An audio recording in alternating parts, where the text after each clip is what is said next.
You do not need a backyard. You do not need a farm. You do not even need a house. If you have a balcony, a windowsill, or literally just a sunny corner of a patio, I'm about to show you the 20 crops that will let you start growing real food this week. I'm Angela, this is Grow Your Ground, and by the end of this video, you'll know exactly which 20 vegetables, herbs, and fruits perform best in containers, what size pot each one actually needs, and the one mistake that kills almost every beginner's first container garden. Now, before we get into the list, a lot of you comment asking for the full system, not just, here are 20 plants, but an actual month-by-month plan.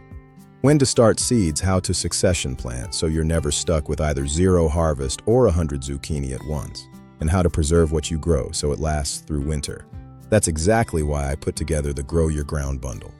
It's the beginner's guide that gets you from I've never grown anything to your first real harvest, plus the advanced food self-sufficiency blueprint that walks you through year-round harvest planning, succession planting, soil building, preserving, and even seed saving.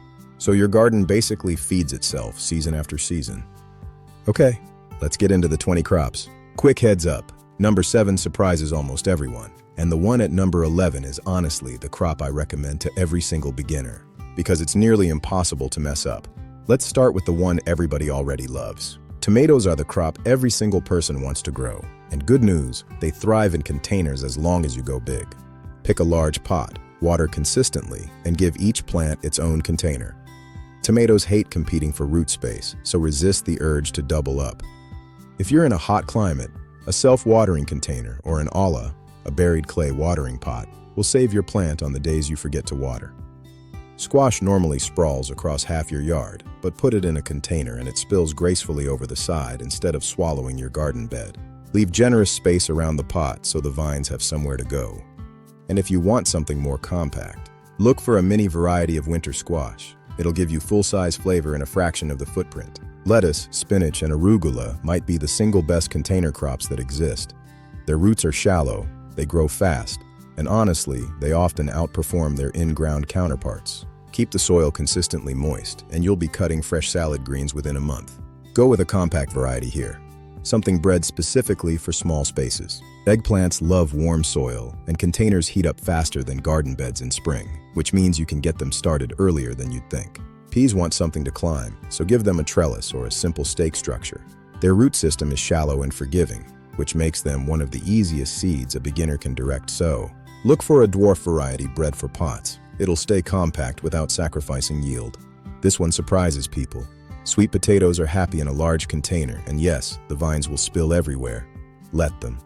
Every bit of that vine growth is feeding energy back down into the tuber, so don't fight it. Here's the surprise I mentioned earlier. Carrots do genuinely well in pots. The trick is depth. You want a container that's at least a foot deep.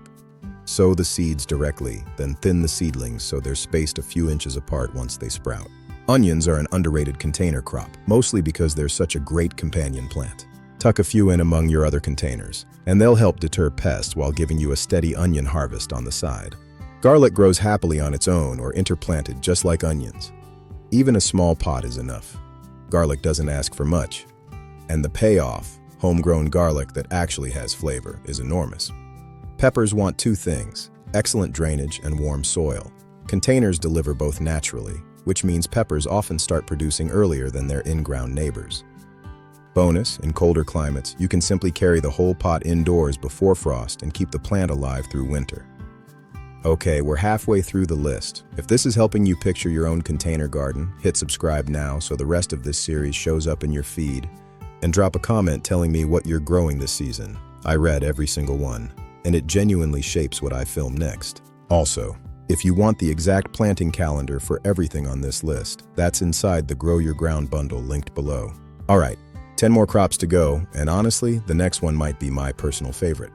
I actually prefer growing potatoes in containers over garden beds, and here's why. Potatoes like acidic soil, which is far easier to control in a pot than in native ground soil. And harvest day is almost comically easy. You just tip the whole container over into a wheelbarrow and there's your crop.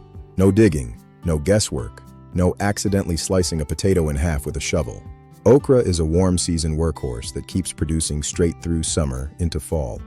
Try interplanting it with a fast-maturing crop, something you'll harvest and clear out early in the season, because once that's done, the okra will happily spread into the extra space.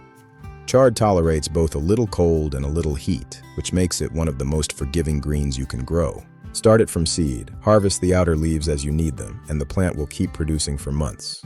Kale is a cool season crop, and here's a fun fact.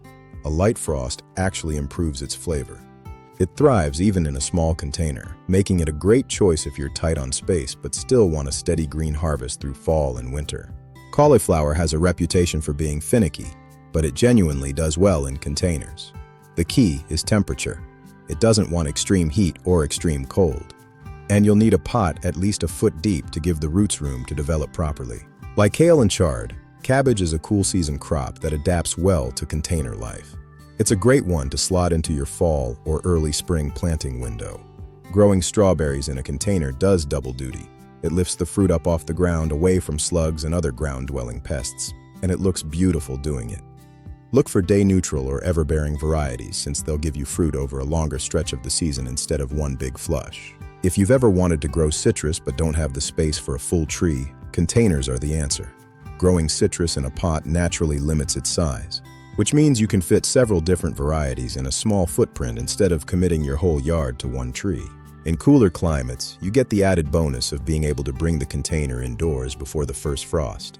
Figs can get large if left unchecked, but a container naturally slows their growth and keeps them at a manageable size. Just like citrus, if you're in a cold climate, you can bring the whole pot inside for winter and keep the tree alive year after year. Almost any herb thrives in a container, but the real MVPs are the aggressive spreaders: mint, oregano, lemon balm.